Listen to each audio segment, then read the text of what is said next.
జై సేవాలాల్ జై సేవాలాల్ జై సేవాలాల్ జై సేవాలాల్ జై సేవాలాల్ సేవాలాల్ మహారాజ్ క్రికెట్ టోర్నమెంట్ సంత్ శ్రీ సేవాలాల్ 285వ జయంతి సందర్భంగా లాల్ బహదూర్ స్టేడియంలో 14, 15, 16 ఫిబ్రవరి రోజు క్రికెట్ టోర్నమెంట్ జరుగుతుంది. సేవాలాల్ మహారాజ్ క్రికెట్ టోర్నమెంటు 70 సంవత్సరాల స్వాతంత్రం వచ్చిన తర్వాత ఫస్ట్ టైం ఇక్కడ గిరిజనులు క్రీడాకారులు అక్కడ క్రికెట్ ఆడడం జరుగుతుంది. ఇది వాళ్ళ గొప్ప అచీవ్మెంటు.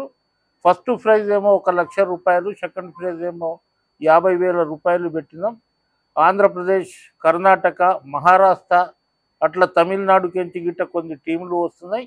తెలంగాణకు సంబంధించిన ఎక్కువ టీంలు వస్తున్నాయి.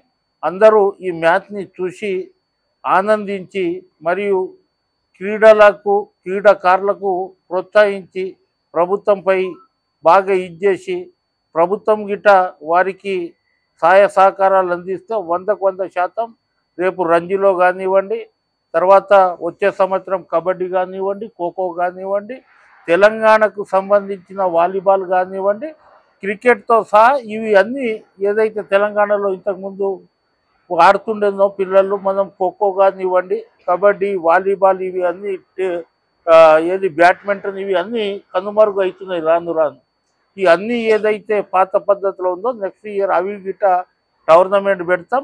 ఇక్కడ అప్పుడు కులాలు ఉలాలు ఏముండయి, ఎవరైతే వస్తారో ఆ సబ్బండ వర్గాలు అందరూ వచ్చి క్రికెట్ ఆడవచ్చు, కబడ్డీ ఆడవచ్చు, ఖోఖో ఆడవచ్చు, వాలీబాల్ ఆడవచ్చు, క్యారమ్ బోర్డు ఆడవచ్చు. ఇవి అన్నీ ఇది చేస్తామనేది తెలియపరుచుతున్నాం.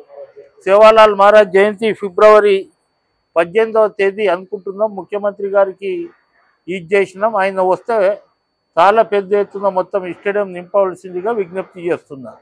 జై సేవాలాల్ జై సేవాలాల్ జై సేవాలాల్ జై సేవాలాల్ రాములన్న నాయకత్వం రాములన్న నాయకత్వం విజయవంతం చేయాలి క్రికెట్ టోర్నమెంట్ ని విజయవంతం చేయాలి.